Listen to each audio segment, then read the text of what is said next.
It is so good to finally be back in this car and driving it without the check engine light.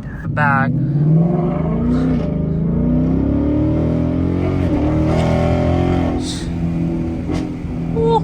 Oh my god. I miss driving this car. Dealer paperwork right here. So let's see what the dealer did and what they did to fix it. What is up, guys? Welcome to Red 50, and today we are very excited because we've got the Mustang back. Yes, it's back from the dealership and the check engine light is finally gone. Good thing it stayed on and they were able to fix it. So we're gonna go ahead and tell you what went wrong and how they fixed it. I'm just glad to finally have this car back after so long. So let's fire her up real quick.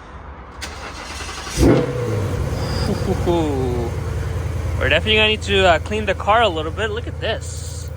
This is all getting stuck into the vents. So hopefully when we take it out for a drive, it's gonna get a little bit better.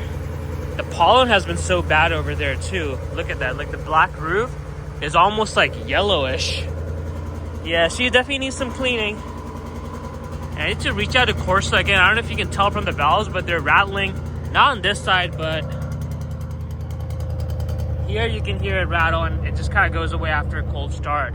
But I'm just glad the check engine light issue is finally fixed. Let's take a look at the actual work that the dealer did. Oh man, sitting in this car after so long feels very good. But yeah, I got the dealer paperwork right here, so let's see what the dealer did and what they did to fix it. What are the next steps for the car? I feel like I haven't seen this spot empty in so long without a check engine light, because that thing has been going on and off for months. Finally good to get the car back without the check engine light, and hopefully it stays that way. I want to say I've probably driven about a couple hundred miles or so. It hasn't come back on, which is a good sign. All right, so as the car is getting warmed up, let's take a look at it. So they were able to look at the code. They diagnosed the check engine light, and they received the same code, P0430, which was my issue with it. And they tested it out based on their stuff, and they said it was the left-hand side catalytic converter that was at fault. So they actually went ahead and replaced the entire catalytic converter under warranty. As you can see, I did not pay a single dollar for this. It was all covered under warranty, which is a big deal because I was genuinely afraid that because the car has been tuned, they might deny it. Even the service advisor said that they might be able to take care of me. He couldn't 100% guarantee it to me, because it all depends on various different factors. So yeah, returning the car back to stock was actually beneficial. Driving the car kind of sucked when it was stock, but we finally had the catalytic converter fixed, and let's go for a drive, talk about the plans for the car and what we're gonna do. There's something to be careful with for the future warranty work to be done. As you guys know, that the catalytic converter is covered for 8 years and 8,000 miles. So now it kind of gives me some assurance that even if something else to go wrong in the future, I would be covered. But he did try to jinx my E85 plans a little bit, but we'll talk about it and to see if we're going to follow the advice or no. But as you guys know from previous instances, it would pop in and out, so I'm hoping that's not going to be the case. I'm waiting to drain this tank out completely, so that would be at least 300 miles or so, and then we can finally tune the car back before we go a little bit crazy with the car. It is so good to finally be back in this car and driving it without the check engine light. This is so good.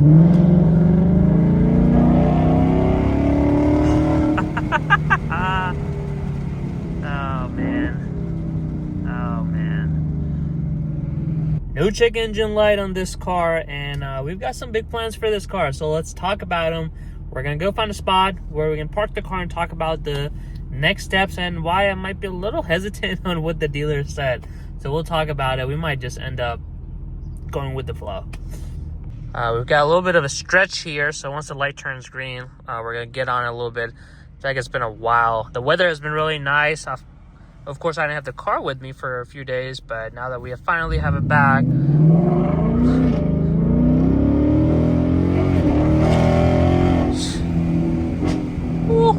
oh my god.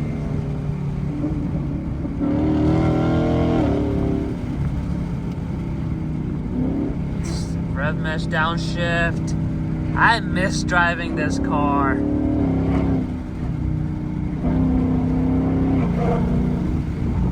Jeez.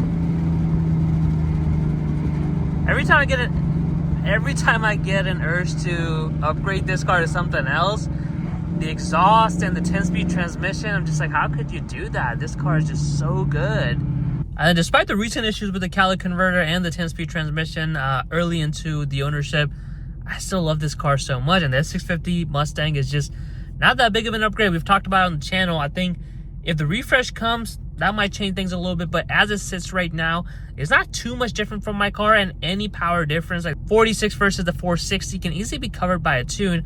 I am going to be tuning this car back to 93. It is currently on stock tune, so the pulls aren't as fun. But soon we'll have it back on 93 tune. I think that's going to be nasty.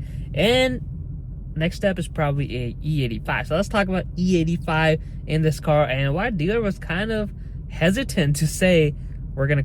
My initial parking was so bad I actually to just fix the car, even though there's like no cars around. I don't know how I managed to actually take 2 lanes, and even right now it's a little crooked, but whatever. Let's talk about the future plans for the car. So like we said, dealer says something that I'm giving a little bit second thought for. The lighting is so good, it's hitting the car right now, and the car just shines, even though it's very dirty, as we saw from the earlier clips. But the reflection right now, and even the gloss black wheels, at least from a distance, they look pretty clean. Of course, as you get close, you see all this brake dust. I really need to watch this car. But yeah, so there she is, finally back. Basically what we wanted the car to be. No check engine light, no nothing. And let's talk about the future plans. Part of me was like, should I just leave this car stock and upgrade to something else? But like we said, the S650 Mustang just doesn't seem all that appealing to me. It's pretty much, you know, very similar car to the one I have. But yeah, so that might not make the most sense, but what we can talk about is upgrading some of the things. It's pretty much 93 tuned, lowered with the wheels. Cosmetic wise, it's pretty much what I would want it to be. I could get the gurney flap spoiler with the GT500 and maybe a front splitter, but that's pretty much it. This is really how I imagine the car to be, but we need some more power. I feel like I'm just getting used to this 93 octane tune that I've had. Well, I haven't had it for 3-4 months, so it's gonna feel like a brand new car when I get back into it with the 93 tune, but it's gonna be pretty much restricted. Now, ESS is definitely in the plans for the future, and that's something I've been working with Lund Racing as well, just to make sure how it's going to be with the daily driving and all that stuff. We just don't know. And as you guys know, this is my daily driver. I like the ability to just get in the car, drive it, whatever. Not have to worry about rain, not have to worry about tires and any of that stuff. But because we have the G37, we might be able to kind of swap or, you know, do a little bit driving on that and then this car and be able to do some driving here with the boosted setup. So it might work out. We don't know. We're looking into different options right now. But the next realistic option is going to be E85. And I mentioned that to the dealer once I got the car. Once I picked up the car, I was like, hey, I'm thinking about going E85. What are your thoughts on that? What if this catalytic converter issue comes back again? Are you going to be able to still fix it if I return it back to stock? And to my surprise, or not to my surprise, he said yes, but I can't guarantee that because E85, as we know, gel is up on fuel riz and all of that stuff. So depending on how bad the issue is, they might, or Ford might, deny the warranty claim if they find E85. And he said, you know, if it's a 93 tune, I can do the same thing. If the check engine light comes back on, I can return it back to stock, drive it for a month or so, bring it back, and they can pretty much cover it under warranty again. But E85 can get tricky depending on what we are doing with the setup. Especially if I go long-term headers, there's going to be a lot more reasons to deny the warranty claim because I would be running high flow cats at that point, and that's obviously not going to be covered with the Ford warranty. Now if I keep the stock cats but I go E85, he said it might be able to cover it, but it gets a little tricky with the claim. Now, me personally, the way the car sits, like I said, the build is pretty much done, and the next step is pretty much go E85 or ESS. And ESS just requires a little bit more thought, so I am considering my options, considering, you know, if I can daily drive this car and maybe, or daily drive the G37 and work this and make this my boosted car. But it's still kind of up in the air with the ESS. I definitely want to go boost. It's always been my dream to have a boosted V8, and this platform is just loves boost. So it's just very hard to turn down boost on this car. However, with the E85, there's less consideration involved. There's less thoughts involved. You just kind of get the tune, and I've got a good bit of stations around me, so it's not going to be that much of a hassle, at least running it for the summer. And for the winter blend, once it kind of gets, you know, a little bit cold, I'll switch it back to 93 tune and then, you know, rinse and repeat. That will give me something more exciting to go E85, enjoy this car a little bit more before I consider boost. So that would be one more step back. Because like I said, the power is kind of getting a little bit boring with this car. So 93 tune is good, but I think we want to go E85 with this car. So that's going to be the next mod, hopefully. Geez, look at the parking's pretty bad. But in terms of tires, I think we've got 285s. We could probably keep the 285s here. With the E85, I think I can handle the power. I've gone 12.4 at the drag strip with these all-season tires. So I'm wondering with the E85, I know if I get the summer tires, it's going to be much better. But I might be able to drop the time a little bit more, and it might go to 12.1 or maybe high 11s, which is going to be really good. So yeah, guys, I'm finally excited to have the car back and be able to use it. No check engine light, no nothing. Weather is also getting nicer. There's the perfect timing. I'm going to run maybe one tank of gas or so before I load the 93 tune, because I don't want to have to deal with returning it back to stock in case the light pops back up, which he assured me is not going to be an issue. So let's see how that's going to go. And the E85 is definitely next in the plans while I kind of make the plans for ESS or some sort of a boost behind the scenes. So let me know what you guys want to see. E85 is probably going to go in the car very soon. We're going to do a drag strip run. Let me see if you want to see some races and just practicality aspect from the E85. What kind of videos you guys want to see, just comment below and we'll make it happen.